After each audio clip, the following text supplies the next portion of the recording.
Curiosidades del mundo antiguo. Con Ignacio Monzón, muy buenas, Ignacio. Salve de nuevo, noble Bruno, porque hoy estoy muy contento. Y tú lo has dicho, salve, precisamente, ¿no? Porque volvemos a hablar de la cultura romana, es decir, según tu opinión, bueno, y según un poquito la realidad, para qué negarla, ¿no? La madre de todas las culturas que llegaron después, o por lo menos de la que vivimos y la que tenemos, ¿no? En cierto modo. De Bilbao a Roma no hay nada. Nada, ¿no? Bueno, esto es un poquito más al este todavía, al oeste que Bilbao, ¿no? De lo que vamos a hablar. O sea, sí, nos centramos en los España, suburbios, ¿no? De Bilbao, sí. Allá por los Montes de León. Sí, señor. Las médulas. Una tierra bastante querida por nosotros y una tierra que, aunque leonesa y orgullosamente leonesa, ya lo dijimos además precisamente en Gijón, realmente era territorio astur. Las médulas. Las médulas, sí, señor. Pero territorio astur por las cuestiones y por las divisiones geográficas de por entonces. Claro, porque la tierra de ahora no es igual que la tierra de antes. Por eso yo siempre discuto con algunas personas cuando te dicen Trajano es que era español. Dice, pues no, Trajano no era español porque no nació en España. España no existía, es un concepto más moderno. Claro, claro. Bueno, y tan moderno. Y tan moderno. De anteayer, como quien dice, en cierto modo.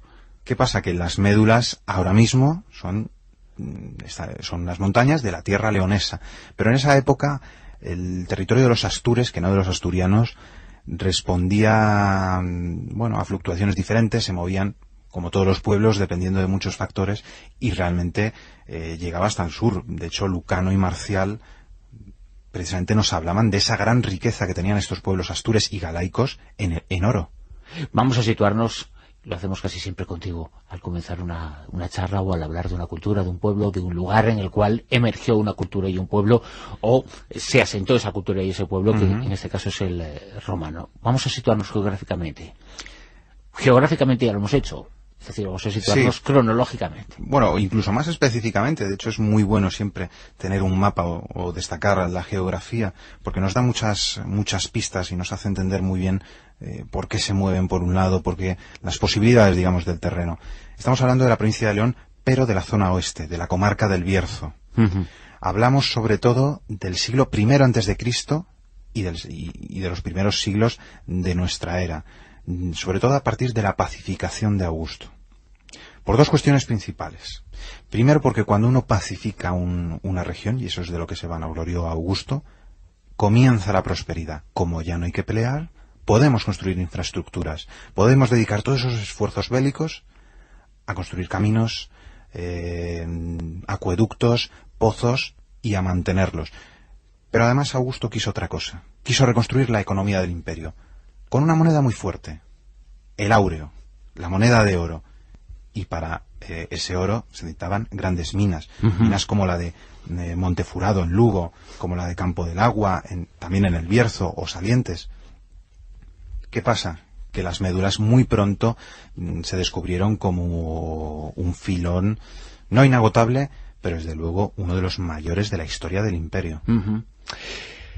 Y para situarnos también cosas relevantes de las médulas. El agua fue fundamental en las médulas. Y lo que se desarrolló, y lo que los romanos desarrollaron en aquella época en relación al agua, al curso del agua, nos suena muy al tiempo actual. Ya estaban hablando, entonces ya se hablaba, y fíjate que todavía discutimos del tema y hay una enorme polémica al respecto, pero ellos ya hicieron eso que hoy denominamos trasvase.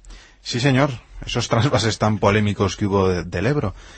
Ellos conocían perfectamente, antes de los romanos también, las grandes capacidades del agua, la fuerza hidráulica, algo que es lo que mueve muchas de estas grandes grúas que vemos y muchos de estos ingenios mecánicos. Ellos se dieron cuenta de que el agua era fundamental, primero, para los momentos más superficiales, porque de hecho, gracias a los testimonios arqueológicos y a Plinio el Viejo, sabemos que en un principio esa riqueza estaba tan a flor de piel, por así decirlo, estaba tan simplemente afloraba de la tierra con mucha facilidad, y se utilizaban cursos de agua desviados para un sistema que es el método de la arrugia, que es parecido a eso que vemos en las películas del oeste, del señor que va al río y empieza con la batea y demás. Es decir, lo que se hacía era arrastrar la tierra para poder sacar de ahí el oro. Cuando ese oro se agotó, y hubo que pensar en excavar en la zona de las médulas, se decidió hacer otra cosa. Se iba a trabajar, se iba a destrozar esa montaña, pero no se iba a llenar de agujeros, sin más. Se iba a reventar con agua. Fíjate. Sí, señor. Eso es, yo creo que uno de los grandes testimonios de la ingeniería romana. Por eso la declaración de la UNESCO en el año 97 es más que justa, y más aún la del año 2002, cuando fue declarado un monumento natural. Porque es un ejemplo absoluto de la acción antrópica del paisaje, de cómo el ser humano puede formar o deformar, más bien reformar, ese medio ambiente. No, que no era destruirlo por destruirlo, sino darle un uso a la naturaleza e intentar aprovechar algo que nos podía ofrecer. Bueno, se había agotado ese oro, pero la montaña todavía estaba viva, en cierto modo. Todavía. Tú mismo hablas de trasvases, es verdad. Uno de ellos fue del Duero al Sil y del Sil a la zona de las médulas. Hablamos de circuitos que llegaban hasta los 100 kilómetros de distancia.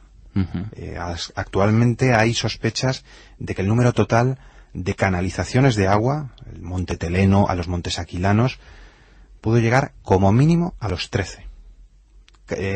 Canalizando lo que se ha calculado en 25 millones de metros cúbicos al año. 25.000 millones de litros al año. Que tuvo que ser, además, subido.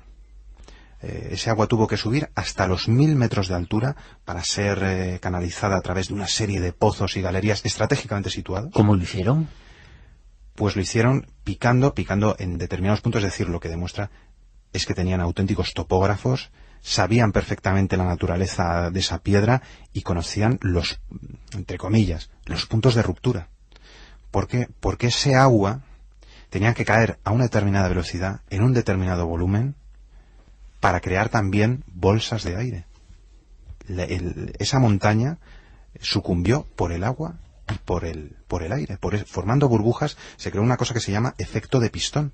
Y literalmente, los romanos reventaron, literalmente hablando, la montaña. La hicieron venirse abajo. Estalló de dentro a fuera.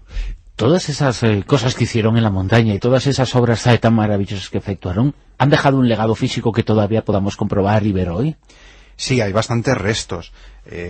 Por ejemplo, hay unos pequeños amontonamientos, pequeños, no tan pequeños, aún no llegan a los 100 metros de altura, que son las llamadas murias.